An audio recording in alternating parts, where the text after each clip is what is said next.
Hey, it's your buddy Buzz. I'm out here in the bee yard. I don't think I can turn the phone around to see me, but I wanted to show you this. This is where I put the queen. This is my double hive honeybee castle. So I built this thing yesterday, and then I got the queen in the mail this morning, and I put here in the top. So basically what this was the bottom 3 boxes. It was 2 deeps and a super, and I went in there, both the deeps were like totally busting out full, so one little swarm cell not capped. So I ordered a queen, and what I did was I brought in this other deep, and I took the frames from those 2 deeps and basically made it 3 deeps. So I split them up. There's honey, there's comb, there's foundation. I was probably a little skimpy on the brood here on the top, but which I shouldn't have been, but I'm cheap. Anyway, I put an expensive queen in there, and there's lots of bees in there right now. So what's here is there's a deep on the bottom, and then there's another deep. So that's basically the new hive that'll be hopefully swarm resistant for a little while.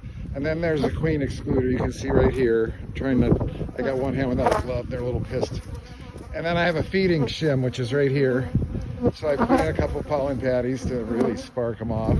And then what's above there, which you see with this little weird thing on the side here, that's the Snelgrove board. It's a double screen board. So what that's doing is basically that's the top. That's the top of that bottom hive.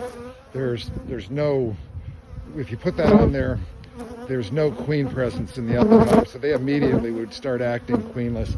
The advantage is 2 things really. It's warmth. The warmth is being shared up into that new hive. But the cool thing is I think Snelgrove over 100 years ago came up with the idea that what's going to happen is the foragers are going to leave that hive, and they're going to come back in the front here. Look at all this activity in the front of this hive. You see them bringing in pollen there.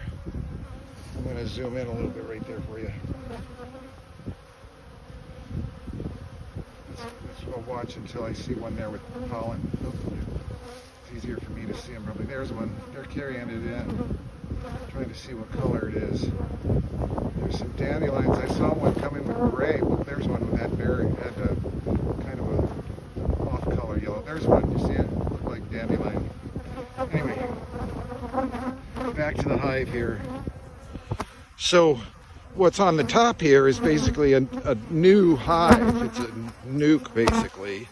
So it's a deep, and then I have a queen excluder, and then a super, and both of the supers have feeders in them, so I'm feeding them syrup.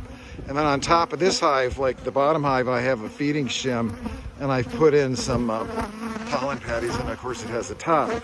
But right now, the only entrance to this top hive is on the side here, so this is number 1.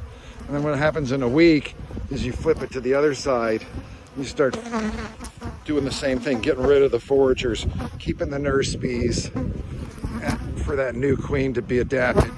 But I am going to come back in here in 3 days and make sure she got out of that little queen cage that you saw in the earlier video.